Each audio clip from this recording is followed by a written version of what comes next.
Hey everybody, this is Jeremy with Tillett Realty and Associates. I'm going to show you how to write an offer using Dotloop.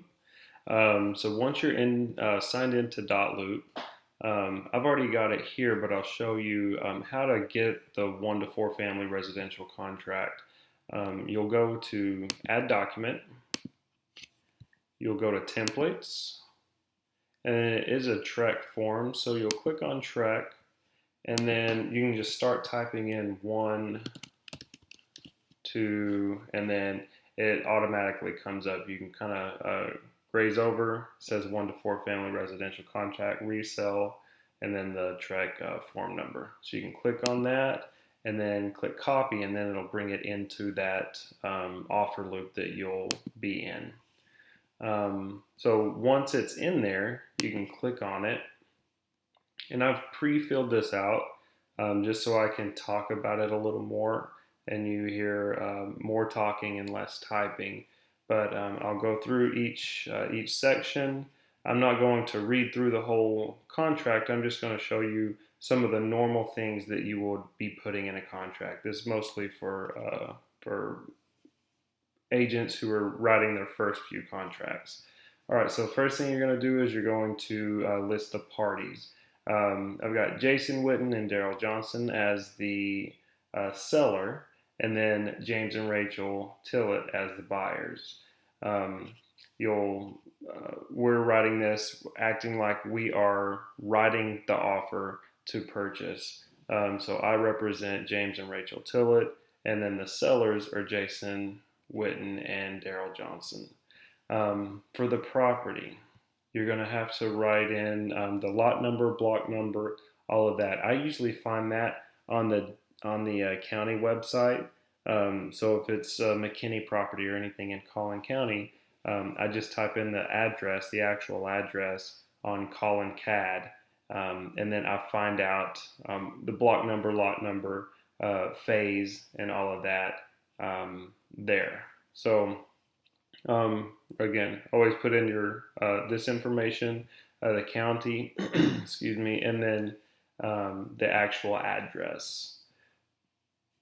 And looks like I forgot to even add the zip code, so I'll do that real quick.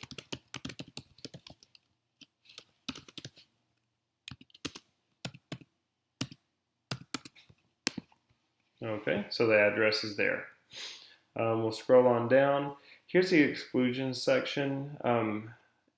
Normally, we don't exclude things from the property, but on the MLS, there will be an exclusions section there where they may say they want to keep a specific mirror or they want to keep a chandelier, things like that. Then you would put that in there. And then it's also a good idea to check with the listing agent to see if there are any exclusions first before you even write up the contract. For sales price, the first section, section A, is how much cash they're going to put down. If it is a conventional loan, which is usually a minimum of 5%, 5% down, then that's what we put a lot of times. Some people want to put more down. Some people use different loans, and FHA might be 3.5% down of the total purchase price. So you need to be talking with your buyer's lender to know exactly how much they've agreed to put down before you can even do this. So even before you write up an offer, you need to be in touch with their lender. Most people use third-party financing, which is a lender. Most people don't just pay straight cash. That does happen, but just not all the time. So if that is the case, then you're going to click this right here, third-party financing addendum, because that'll be something that we submit with the offer.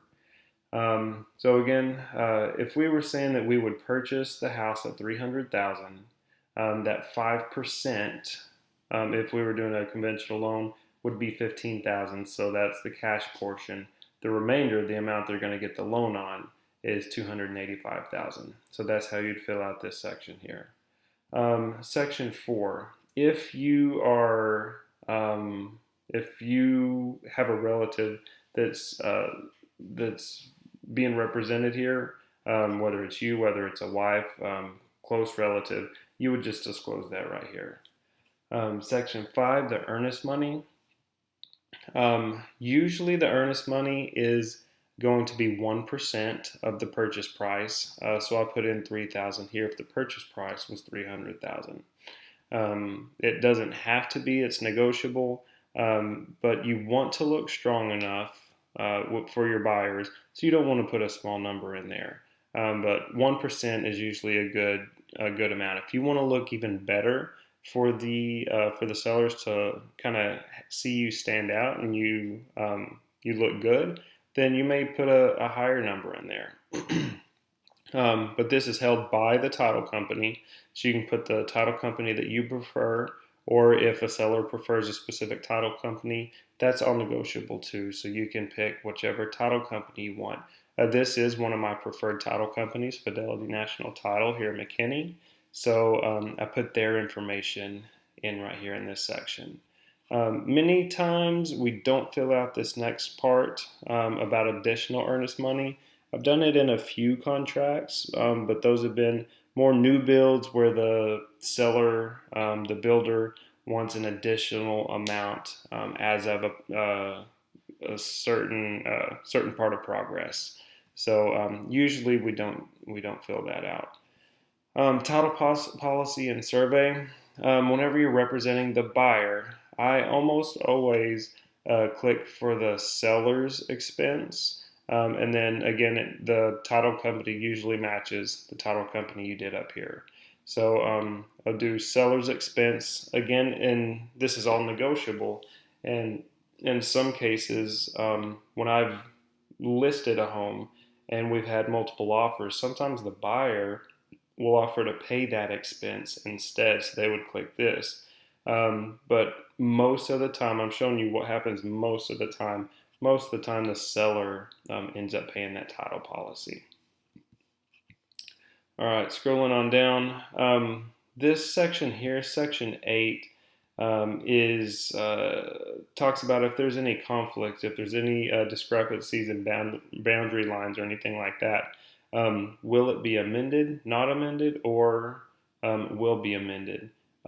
Sometimes buyer doesn't care and they click that. Most of the time I'm representing a buyer, I click will amended to read shortages, and then also at the expense of the seller. Usually doesn't cost a whole lot, more than a couple $100 on a normal sale, but that's usually what I do. Again, you're representing the buyer, so you want their best interests. Next section for the survey. Most of the time you will need a survey. I usually put in around 5 days. Sometimes I've done 3, sometimes I've done 7. But you want to give them enough time, the seller enough time to give you the survey if they haven't already done that. But if they do, you want it to be within your option period. And we'll talk more about the option period in a little bit. But option period is usually more than 5 days. So if they haven't given you the survey in 5 days, then you can go ahead and start ordering one or getting one ordered. But again, if they don't have one, or if it's not acceptable, I usually click here for the seller to pay for it to be done, not your buyer. Objections. Here you type in what the use of the house is going to be for. Most of the time it's going to be a single family residence. If you're going to run a certain business out of the property, then you may put that there. And then you've got the chance, if someone says it's not okay, you've got the chance to object. And I usually put 3 days in that section. Is the home in an HOA? A lot of times in the McKinney area, you click yes because it is in an HOA. And then you need to do an HOA addendum later. If it's a rural property, if it's not in an HOA, you just click is not. All right, we'll keep scrolling down. And you'll see up here, if it did not auto-populate, you would need to type in the property address at the top of each page. All right, property condition. Most of the time, I click on this part, section 1 here, the buyer has received notice of the sales disclosure notice. before I usually show a property, I ask the listing agent to send me the seller's disclosure notice so I can see what is right, what is wrong with the house, how old the roof is, things like that.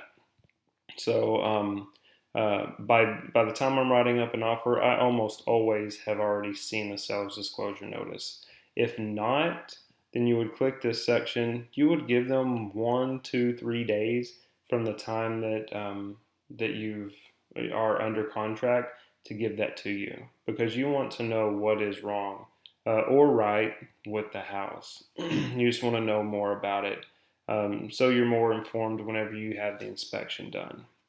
Um, but again, most of the time, I have seen it. In this section here, most of the time, not always, but most of the time, the buyer accepts the property as is. Whenever you know there will be some repairs probably asked for, we usually wait and write an amendment for the things we want changed or the things we want done or repaired after the inspection is done within the option period. So, but buyer accepts property as is, that's for now. And then within the option period, you may write up an amendment to change that. If there's something you know for sure that you're going to want done, just right off the bat, then you may click this number 2 here and then type in what you know will be done. Sometimes people don't get an option period. It's not common, but sometimes it happens. And they know exactly what they need done right up front. Or maybe you know there is automatically roof damage because that was in the seller's disclosure notice. You may click here and then type in here repair roof or whatever else you need done. All right, residential service contract. It's also known as a home warranty. That's not the proper name. Proper name is residential service contract. But you'll type in an amount right here. So I usually ask for $500 or $600 for the seller to pay for a service contract for my buyers. Your buyer gets to pick what service contract they want, what company, and all of that. But this is asking the seller to pay up to $600 for it. That's very common. Most of the time, the sellers do that because they want to give the buyer reassurance and just know everything will be all right. All right, for closing, I usually go about 30 days out, but again, you're going to be wanting to talk to the lender. Sometimes lenders are really good and they can get you about 3 weeks out. You can close 3 weeks from the date of the contract. Sometimes whenever you're dealing with big banks, they need at least 45 days, but you need to be talking again to the lender before you actually write up the contract so you know a good closing date to propose. All right, for possession, most of the time you're going to click upon closing and funding. Sometimes the buyer may be allowed to get in early, or sometimes the seller needs more time to get out than the closing date. So you would click here according to a temporary residential lease. But most of the time, again, the transaction happens on the closing date, so upon closing and funding there. Special provisions, most of the time we do not write anything in here because the contract sums up about everything that needs to be talked about, all the business things that could happen. But if for some reason you think you need to put something in special provisions, you need to probably check with your broker first. So especially with Tillett Realty and Associates, I do want my agents to ask first before you put anything in special provisions, because there's a chance that something you put in here could be talked about in other parts of the contract. And then again, TREC tells us, National and Texas Association of Realtors tells us that could be practicing law if we're trying to put certain things in here. So always check with your broker first. Settlement and other expenses. If you hear of buyers asking for seller assistance on closing cost, this is that section. In today's market, most of the time, your buyers are not asking for closing costs because the sellers have tons of buyers looking at their properties, they don't have to pay for a buyer's closing costs. But if you have one of the buyers who just they can't buy a house without closing cost assistance, this is where you would put that amount. And again, you need to be talking to the buyer's lender to see how much closing cost assistance to be asking for. But that's where you do that. All right, scrolling on down.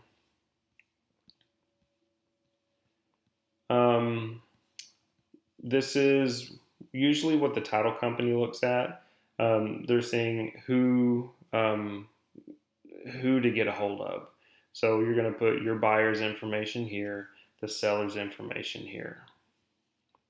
All right, if there are any other forms that need to go with this contract, you're going to click these boxes here. So again, we're assuming that these buyers are using a lender. They're borrowing the money. So you would click on the third-party financing addendum. And then you just look through here. If any of the other ones pertain, then you would click on those as well.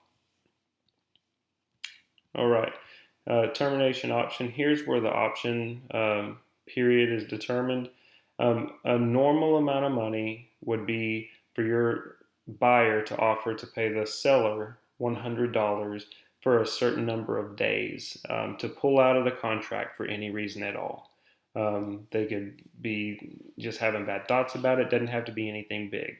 I always try to get my buyers not to pull out and not to even write an offer if they're not 100% serious, but they do have that option. So $100 is normal. Sometimes you'll see a little more money, again, with aggressive buyers. And then I always try for about 10-day option. I never agree for less than 7 days option period, just because sometimes it takes the inspector a few days to get out, and then it may take a few days to negotiate repairs within that option time. So 7 to 10 days is normal. I always try for 10 days to start though. And then I always click this section here. Option fee will be credited to the sales price. So your buyer will pay the seller this $100 up front, but if y'all continue with the contract, that'll just be deducted from the total amount of the purchase price. This area here is to put in the information of any attorneys that might be used. Most of the time, I've only done a couple of deals and in many deals that have used attorneys. Almost all do not, that I've been a part of. Executed date, you're not going to fill this out. Usually the agent that has this last, whose party, whether it's buyer or seller, has signed the very last part, and as the last ones to sign, that agent will put in the dates here. Once it's executed, you're fully under contract. All right. And then one of the last pages here, this is the broker information pages. It is a pet peeve of mine to leave this blank. Some buyer's agents leave it blank, and to me that shows that they're sloppy. They don't take the time to do what needs to be done a lot of times. So I take that into account. But as Tillett Realty and Associates buyer's agent, I really want you to take the time to fill this out. It'll make you look more professional. It'll make your offer look that much better. I forgot to add this part here. For us, Jeremy Tillett is the supervisor.